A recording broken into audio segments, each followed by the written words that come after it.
ওরা সরে যাচ্ছে তো পারেন না, সরে যাচ্ছে পারেন না।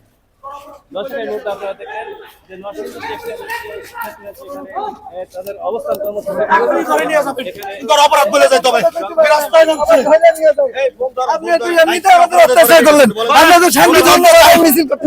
শান্তিপূর্ণভাবে সচিবালয়ের সামনে অবস্থান কর্মসূচি পালন করতেছিল।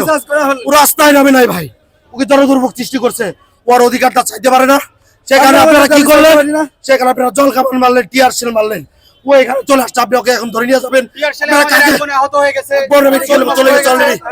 তার চোখ এখন আশঙ্কাজনক অবস্থায় আছে। এর দায় কে নিবে? এর রাষ্ট্র গত 6 মাসে কি কাজটা করছে আমাদের বুঝান।